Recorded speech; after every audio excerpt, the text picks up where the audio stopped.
The enigmatic life of Numa Pompilius. In the annals of Roman history, one name stands out as a figure of wisdom, piety, and legend. Numa Pompilius, the second king of Rome, was more than just a ruler. He was a philosopher king who shaped the spiritual and cultural foundations.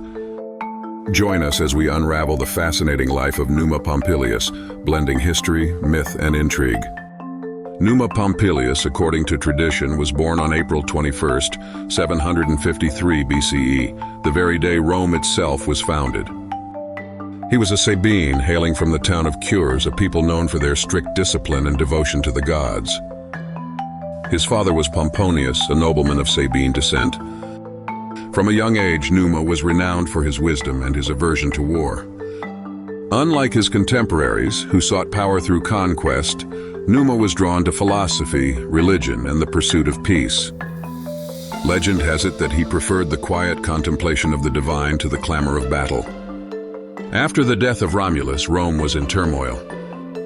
The nascent city needed a leader who could unite its people and guide them through peaceful times. Legend tells us that Numa was chosen unanimously by the Roman Senate, though he initially refused, claiming he was unworthy. But the gods had other plans. Auspices, or omens interpreted by priests, declared Numa as the divine choice. Reluctantly, he accepted the crown, becoming Rome's second king in 715 BCE. Numa's reign, though shrouded in myth, is remembered as a period of peace and significant social and religious reform. Before his rise to kingship, Numa was married to Tatia, the daughter of Titus Tatius, the Sabine king who co-ruled with Romulus. Their union symbolized the unity between the Sabines and Romans. Tatia was known for her grace and virtue, but tragically she passed away after only 13 years of marriage, leaving Numa grief-stricken.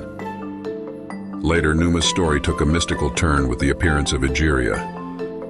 Legend has it that she was a goddess who lived in a sacred grove, while others believe she was a mortal woman elevated to legend.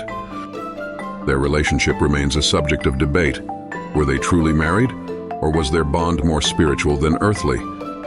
Egeria was more than a companion, she was a counselor. It was said that she guided Numa in his religious reforms, whispering divine wisdom in the quiet of the night. According to myth, after Numa's death, Egeria was overcome with grief. Legend tells us she fled to the shrine of the Eretan Diana, where her wails of sorrow moved the gods to pity. In their compassion, they transformed her into a spring, ensuring her spirit would flow eternally through the sacred grove. This spring became a place of pilgrimage for those seeking divine inspiration. But historians Livy and Dionysius of Halicarnassus write that Egeria was made up.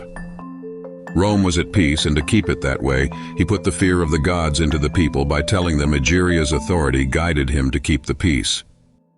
Numa's reign was marked by profound religious and cultural reforms. He is credited with establishing the cults of Mars, Jupiter, and Romulus, solidifying the religious foundations of Roman society. He established the Vestal Virgins, priestesses dedicated to Vesta, the goddess of the hearth. These women played a crucial role in maintaining the sacred fire of Rome, symbolizing the city's eternal life. He also introduced the cult of Janus, the god of beginnings and transitions. The temple of Janus became a barometer of peace and war. Its doors were closed during times of peace and opened during war. Legend has it that Numa's most ingenious creation was the sacred shield, or ancile. Legend says it fell from the heavens as a divine gift. To protect it from theft, Numa ordered 11 replicas to be made, ensuring its safety and symbolizing Rome's divine favor. The Roman calendar owes much to Numa Pompilius. He reorganized it to better align with the lunar cycles, adding the months of January and February. This reform brought order to Rome's agricultural and religious practices, solidifying his legacy as a master organizer.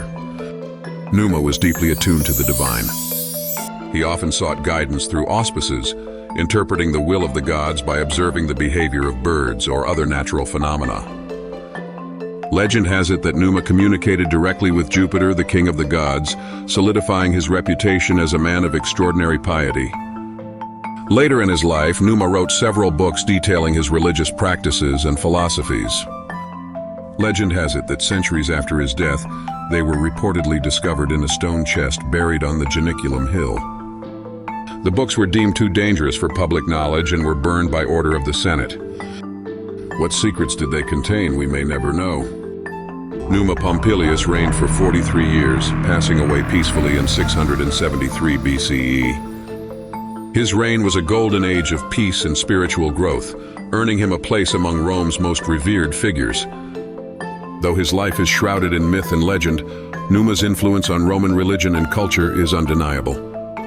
He remains a fascinating figure in Roman history, a blend of the legendary and the potentially historical.